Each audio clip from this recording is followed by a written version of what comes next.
안녕하세요. 영혼의 승부사 바람의 파이터 급쇼입니다. 코덱스 미국 나스닥 100에 대해서 설명을 드리도록 할게요. 현재 미국은 어닝 시즌이 진행이 되고 있습니다. 상당히 많이 진행이 됐는데요.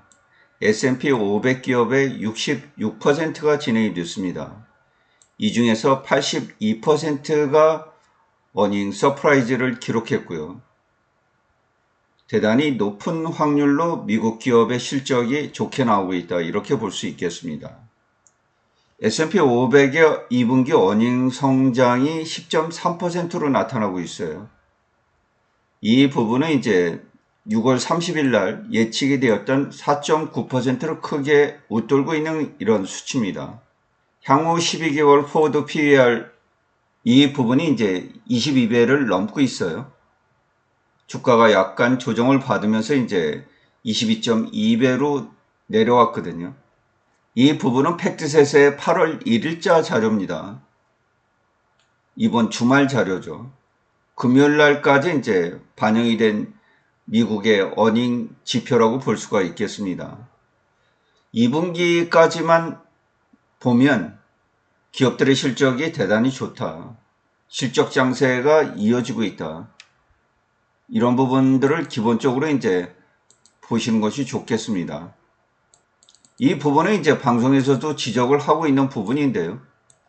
이전의 평균치에 비하면은 82%는 대단히 높게 나오는 실적이다. 이런 부분을 우리가 인지를 해볼 수가 있겠습니다. 빅테크 M7 이 중에서 이제 8월 27일 날 장 마감 후 실적을 발표하는 엔비디아를 제외한 나머지 이제 6개 기업의 실적은 모두 발표가 끝이 났습니다.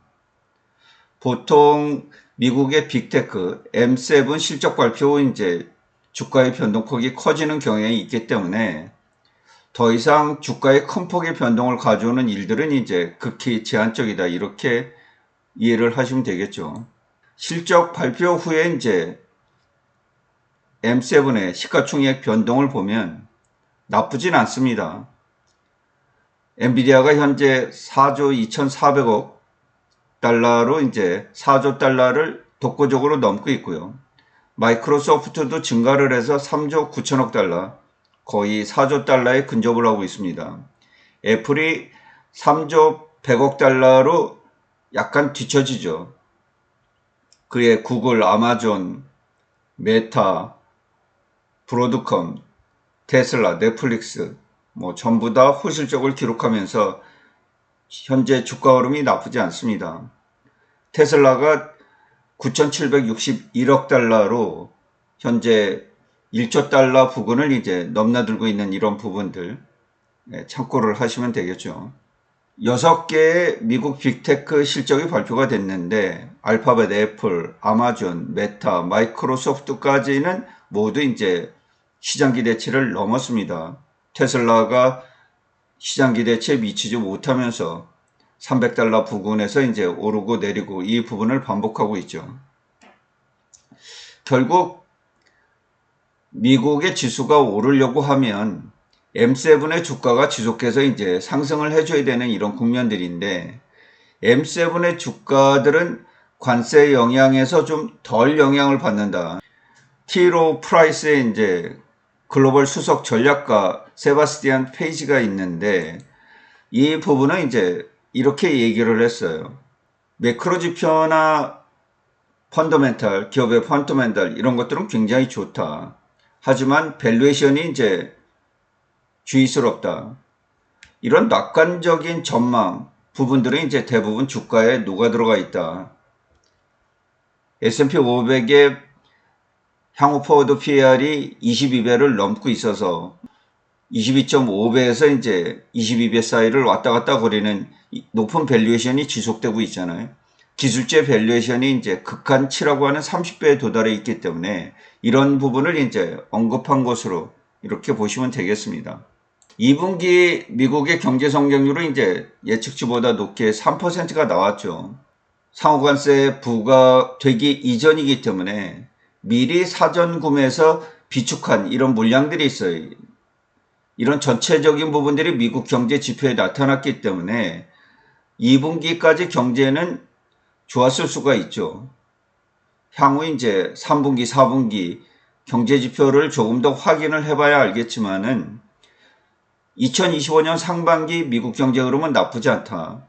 오픈하이머는 이제 S&P 500 2025년도 연간 타깃 목표를 7,100포인트로 정했는데요. 이렇게 되면 나머지 기간 8월달, 9월달, 10월, 11월, 12월 대략 5개월 정도 이제 시간이 남아 있는데 이 기간 동안에 불마켓이 이제 이어져야 된다 이런 전제가 있겠죠. 다만 상호관세 부과가 이제 본격적으로 실행됨에 따라서 인플레이션 리스크가 있습니다. 물건 가격이 오르는 거죠. 현재 소비자 물가지수는 2.7, 근원 소비자 물가지수는 2.9%로 약간 반등을 하고 있습니다. 미국인들은 대체적으로 관세 문제가 이례적으로 소비자 물가지수를 올릴 거다. 지속되지 않는다. 이렇게 판단은 하고 있습니다. 여론조사에 의하면요. 최근 들어서 미국의 기업들, 글로벌 기업들이죠. 아웃소싱하고 있는 기업들, 해외에서 제품을 가져다가 판매를 하는 월마트, 아디다스, 프록트앤갬블, 마텔, 나이키 이런 기업들이 전체적으로 이제 가격을 올리겠다고 예고를 한 그런 상황이에요. 지금까지 재고, 비축 물량 이런 것들로 이제 버텼는데 이런 부분들이 다 소진이 됨으로 인해서 가격을 이제 인상하지 않을 수 없는 그런 상황에 몰리게 된 거죠. 현재 예측으로는 2025년도 하반기 미국의 소비 시즌에 가장 강한 영향을 미치지 않을까 이렇게 예측이 되고 있는 상황입니다. 미국이 1,000억 달러 이상 무역 적자를 보고 있는 곳은 세 곳입니다. 중국과 멕시코, 베트남인데요.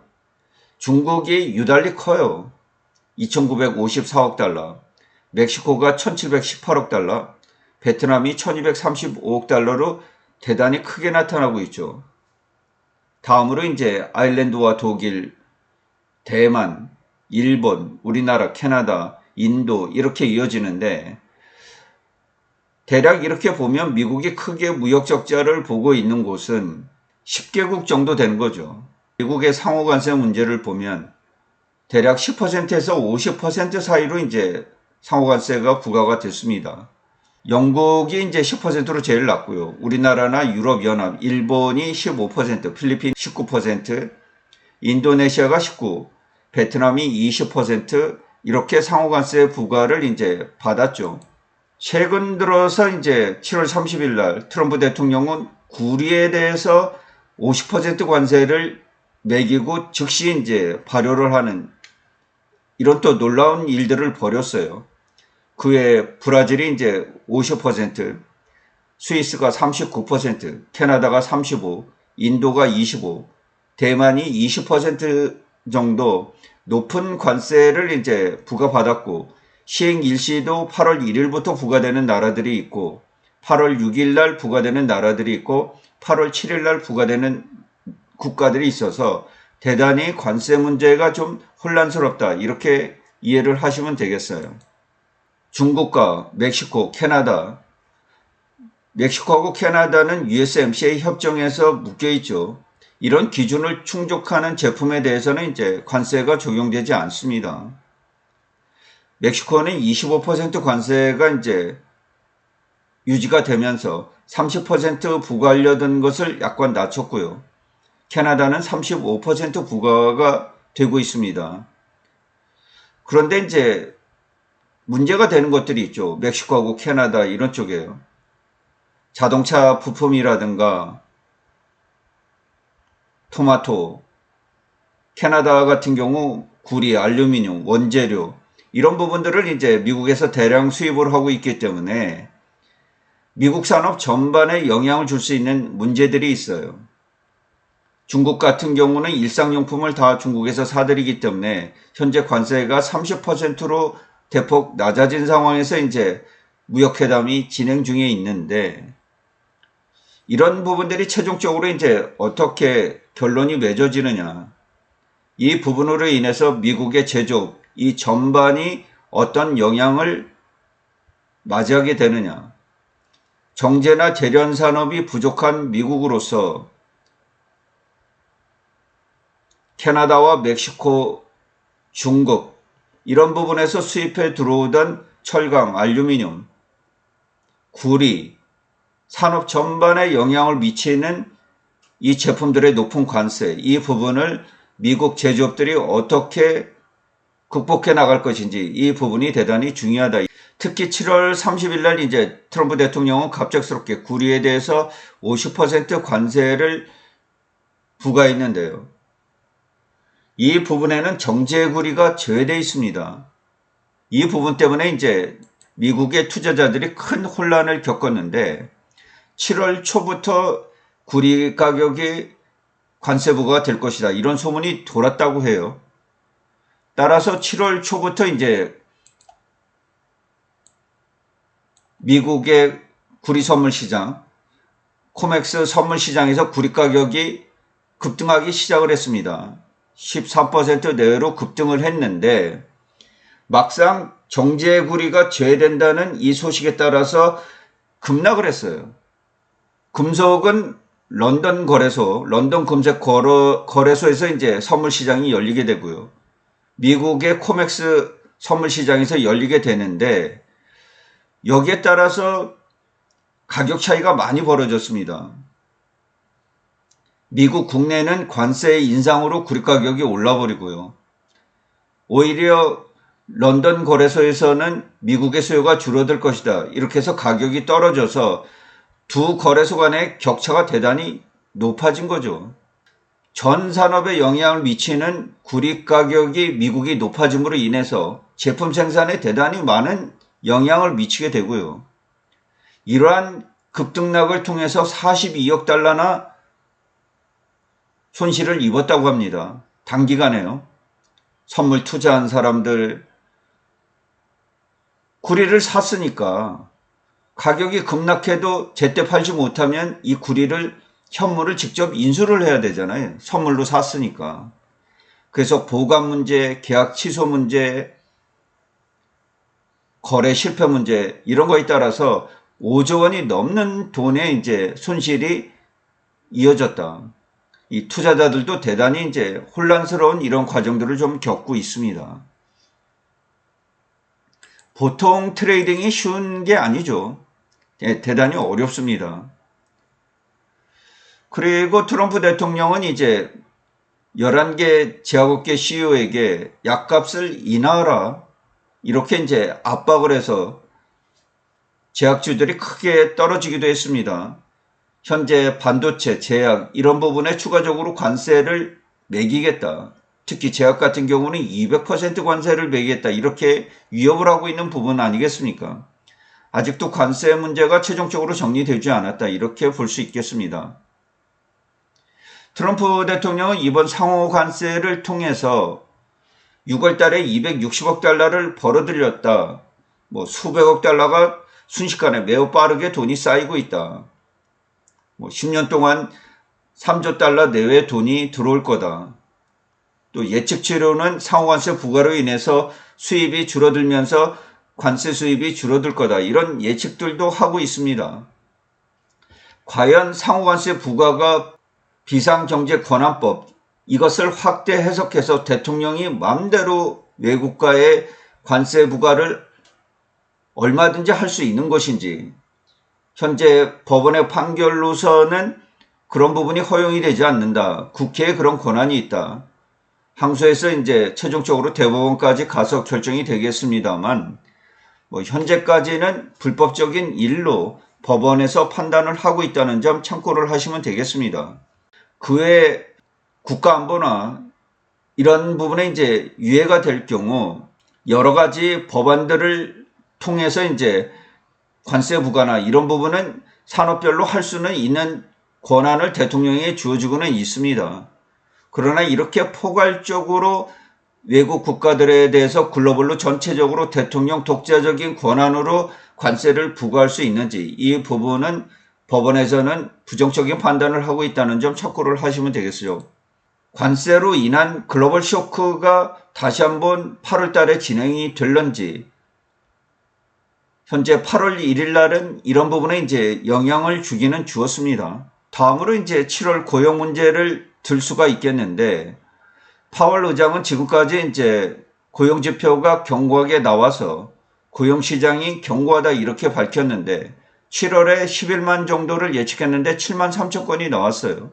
실업률은 이제 4.2%가 나오면서 고용 지표가 나빠지자 미국의 마켓이 이제 견고하다가 급격히 무너지는, 장 초반부터 무너지는 이런 흐름들을 보였는데, 특히 5월과 6월 달에 이제 큰 폭으로 조정을 보였습니다.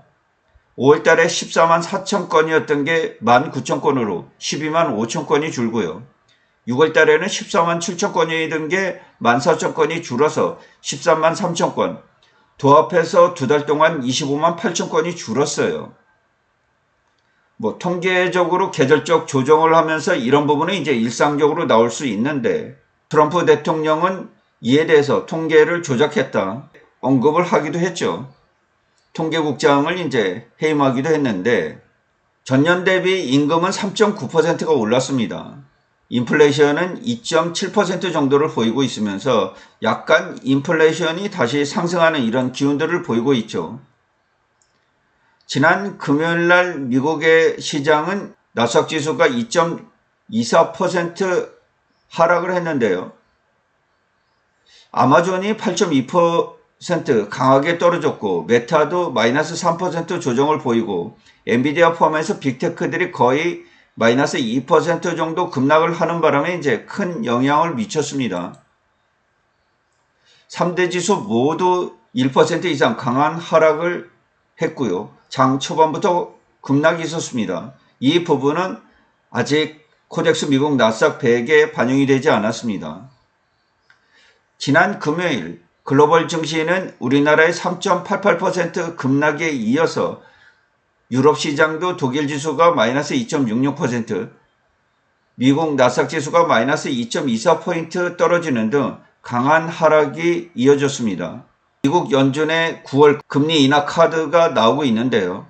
2024년 9월과 11월, 12월 세 차례 연속으로 금리를 1% 낮춰서 상단이 4.5%가 열려있는 상황이고, 이어서 5개월 연속으로 이제 금리 동결이 이어지고 있습니다.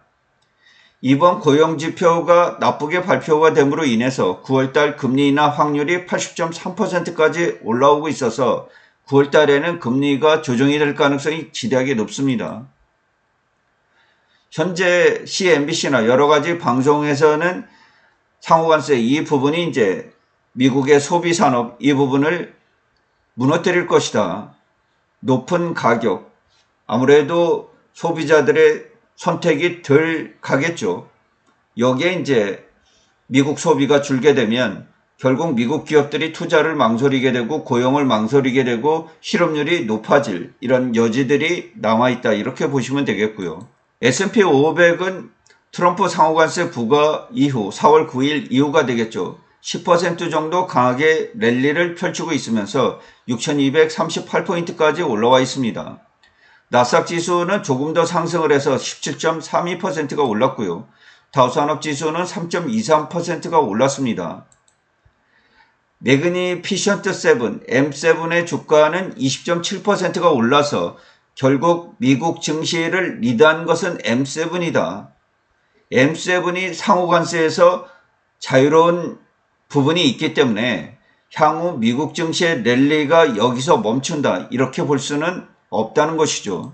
지난 30일 거래일 동안의 나스닥 지수의 흐름을 보면 10차례 거래일 중에 8거래일이 상승하는 대단히 높은 확률, 80%의 확률로 주가가 상승을 해왔습니다. 거의 하락을 하지 않았다는 뜻이죠. 그러나 최근 10일간의 거래일을 보면 10거래일 중에 4거래일이 하락을 했고요. 최근 5거래일 중엔 3거래일이 하락을 할 정도로 하락하는 부분이 많이 나오고 있습니다. 미국 시장의 조정이 나오고 있는 그런 상황이다 이렇게 읽어볼 수 있겠죠. 코덱스 미국 나스닥 100의 일봉 차트로 들어가 볼게요.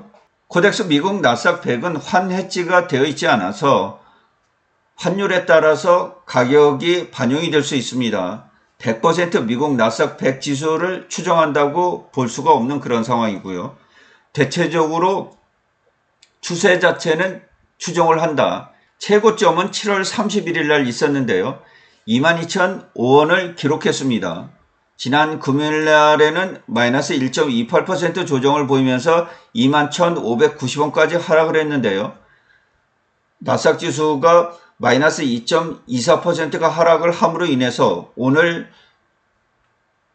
거래일에서는 이런 부분들이 조금 더 반영이 될 수 있고요. 선물지수 흐름에 따라서 약간 조정이 있겠지만은 일정 부분 추가적인 하락이 나올 수도 있는 그런 상황이다. 이렇게 보시면 되겠습니다.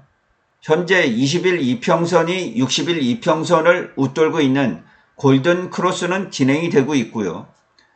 전체적으로 20일 이평선의 기울기에 따라서 현재 주가가 움직이고 있습니다. 코덱스 미국 나스닥 100은 아직까지 20일 이평선을 이탈하지 않았습니다. 아직까지는 20일 이평선의 기울기가 이와 같이 횡보를 보이거나 꺾이진 않고 있습니다. 지난 금요일 미국 나스닥 지수가 마이너스 2% 이상 조정을 보이기는 했지만 완벽하게 현재 추세에서 주가가 꺾인다고 볼 수가 없고요. 2025년도 하반기 상호관세 부과 이 부분이 미국의 전체적인 산업을 경제를 어떻게 끌고 가는지 향후 6개월 이내 경제 지표들을 확인해 보면서 이 부분을 확인을 해봐야 될 것 같아요. 그러나 만일 상호관세로 인해서 미국 경제가 급격히 다운이 된다. 이런 신호가 보이면 트럼프 대통령은 언제든지 상호관세를 뒤엎을 확률이 있죠. 지난번 4월 9일 날 채권 시장이 붕괴함으로 인해서 상호관세를 90일 유예했듯이 말이죠. 그렇기 때문에 쉽게 미국 경제를 다시 환원시킬 수 있는 이런 부분들이 있어요.